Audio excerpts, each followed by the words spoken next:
Well, I wanted to take a few minutes right now before we get into God's word to basically catch you up a little bit as to what's going on with Sunrise and what's been happening. Throughout the week, we've had various communication between emails and Facebook posts, but I don't want to presume that all of you have heard or seen what has transpired. But the basic idea here is that the board met on Monday night and we went over a bunch of our business, but the main part of what we talked about had to do with our return to regular services. Now, many of you have been keeping track of what's been going on here in Utah, and if you're not in Utah, you've been keeping track of what's going on in your state.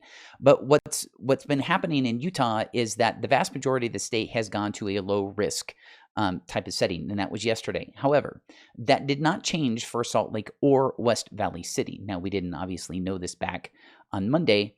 And the reality is when you actually look at the two different levels between low and moderate, there's not a lot of differences when it came to churches. But I do want to let you guys know off the bat that the board agreed unanimously that we needed to start moving towards being able to have some kind of modified meetings beginning again. But there's more to it than just that, right? Now, if you haven't really spent a lot of time thinking about this, you might think, well, yeah, just start back up again. But it's my job to think about all of the things that happen. And so that's what I've been doing. And one of the things that you saw this week was a poll that went out just to get an idea of what people were thinking. Now, I will tell you, right now, last time I saw, there was right around 30 people watching the stream live, or 30 groups watching the stream live, which, by the way, less than half of you have actually shared it at this point. So please do share. So yes, less than half of you have shared. So let's see if we can get that up to everybody, so to where those two numbers match. But I sent out this poll and 47 different groups responded. So individuals or families, 47 different people responded to this point, given an idea. And here were the basic questions. The first question had to do with if you would prefer to continue for the time being to attend church service online. And I want to tell you, since I don't think it gave you guys the results, you didn't get to see them, but for me, 68.1% of you said that for the time being, you would prefer to continue attending online. Now, I want to just remind you, if you think, well, 68.1%, I mean, that's not very high. There's still a lot of people that would not prefer that. I said, but if you think about this in an election standpoint, this is a landslide. Okay, it's just from a statistical perspective, this is a landslide of people would prefer to. That doesn't mean they wouldn't attend. In fact, the second question kind of was very telling as well. Would you be willing to attend the church building with restrictions? 59.6% of the people said yes. Okay, so what that tells me is there's a large group of you that could go either way. You would either continue attending online, maybe you prefer that, but if there were restrictions, you would indeed attend services. Now, some of you have literally written me and said, hey, what is the point of meeting if we can't shake hands and if we can't give each other hugs and those kinds of things? And I'm just going to tell you, I kind of relate with what you're saying. It is a difficult situation when it comes to that, because here's the reality. Some of us in our minds are thinking, well, church is just going to go back to being exactly what it was, and so I want to be there. But the reality is that it isn't. Churches that you're seeing meeting right now online are practicing social distancing measures. That's just something that's having to happen right now. And certain amenities and things are not occurring right now. Most of the churches, I don't know of any, but there might be some, but very few are offering children's ministry or offering nurseries, those kinds of things. Families are having to come in and gather together and meet in the sanctuary. That's not necessarily a bad thing. That's just to let you know that that's what's going on. Now, I will tell you that this week I reconfigured the sanctuary and I have 94 seats in there in 22 different zones that are social distanced apart from each other. Now, there's 22 different zones, so that means that we can seat somewhere between 22 and 94. Completely optimized, we would have 94. Not very optimized, we could have as little as 22.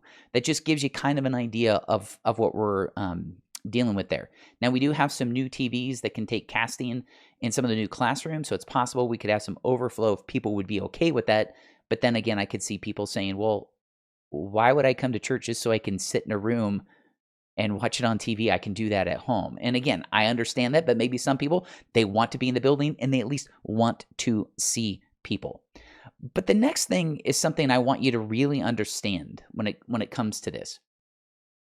If we're going to come back, and when we come back, we actually have to have adequate staffing. I was watching the stream for one of our sister churches just a little bit ago, and they actually acknowledged the fact, and they're streaming in their sanctuary at this point, and they acknowledged the fact that they were so thankful for the people that were there that allowed it to be possible. Because here's the thing. If you haven't already been serving, maybe that's not something you've been regularly doing, you've been attending for a while, you've not been in a position that is necessary for us to actually execute a service, you might not necessarily be thinking about that, but we actually need to have people in place so that we can actually perform what it is that needs to be done for a service, i.e., pointing people to where they need to go, greeting people, making sure things, kids aren't going crazy and running all over the place and doing all kinds of stuff and all kinds of other things that we need to do to actually maintain the social distancing things. Okay. Now we've reached out and we've had people that have actually responded back and said, hey, we are willing to help with this. And we've been getting a response. But I can tell you that there are still some key positions and what we're talking about, key skilled positions that need to be filled so that we can actually do what it is that we want to do, to have an online service and a live service. Because to me, those two components have to happen. Many of you have already reached out and said, look, we're not comfortable with coming during this time. We have either you yourself are at risk or you have loved ones that you closely work with and spend time with that are at risk and they could not afford to get the virus.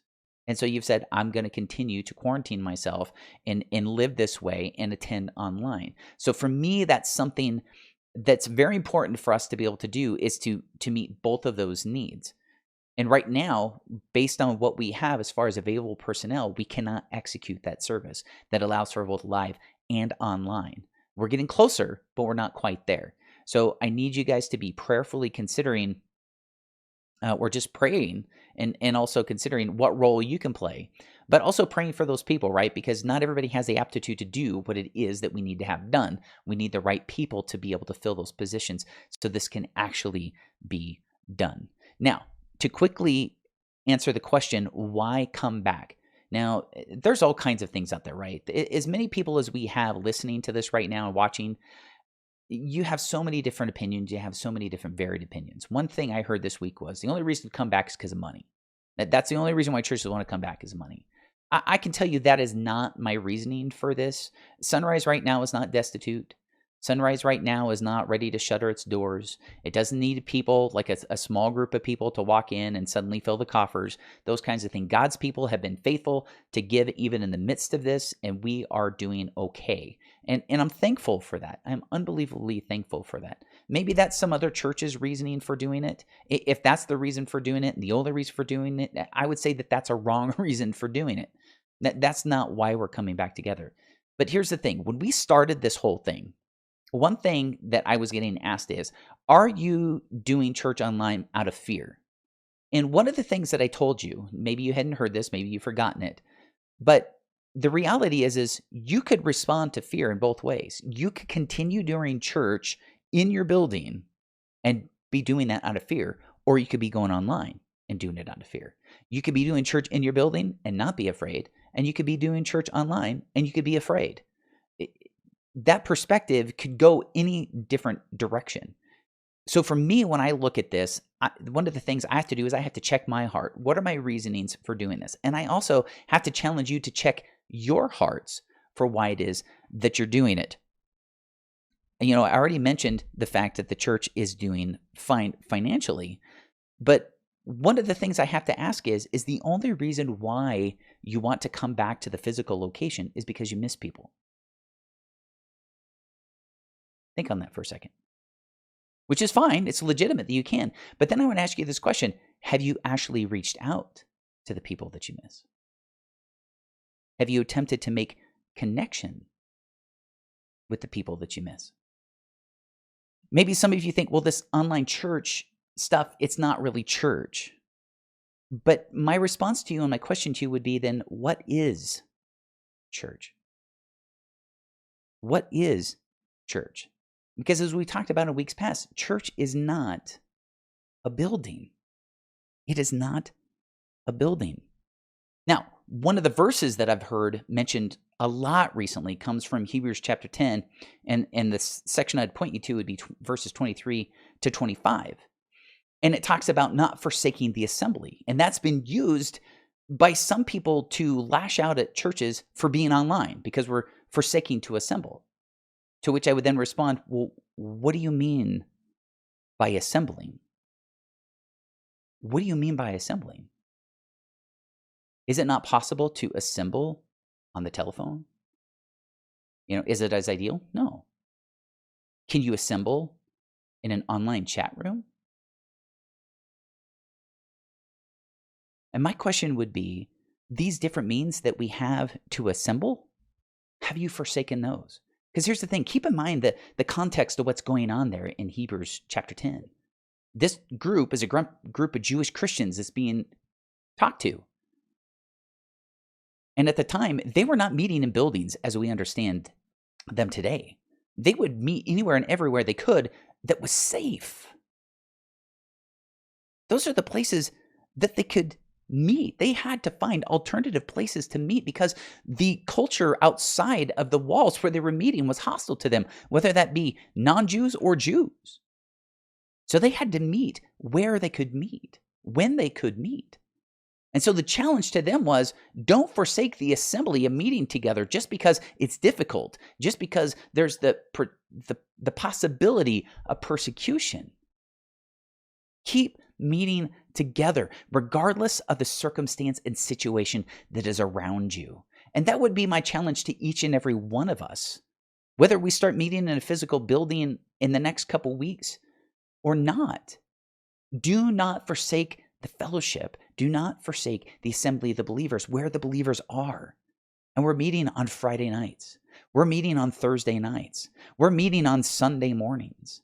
And the thing is I can guarantee, I don't know who all of you are or aren't. I see certain names repeated over and over and over again, but I know the vast majority of the people that are in our Discord are not attending and doing those kinds of things. I know the vast majority of people that attend the service don't necessarily attend any of those things, and that would be my challenge to you. Even if it ends up being irritating because it's technology, if it ends up being irritating because it's not the perfect sound, I guarantee you those that literally at times in the past have been in sewers did not enjoy the smell, but they did not forsake the gathering of the believers. Why? Because it was that important to them. Now we are going to come back. We're going to at some point. And someone asked this week, is it going to look the same? I can pretty well guarantee you it will not look the same. But that's okay. That's okay. My prayer is that as we come back and through this time, we will be more and more united. The thing is that early church that Jesus told to go into all of the world, you know what they did at first? They gathered in Jerusalem and they did not go. They disobeyed God. They stayed where it was safe. But then came a time of persecution. And God used it to scatter them to the furthest corners of the world, which is what he called them to. And right now we've been driven from the walls of our church, and we have an opportunity to be the light of Christ wherever it is that we are. We have the ability to follow the call that God has given us, and we praise him for it.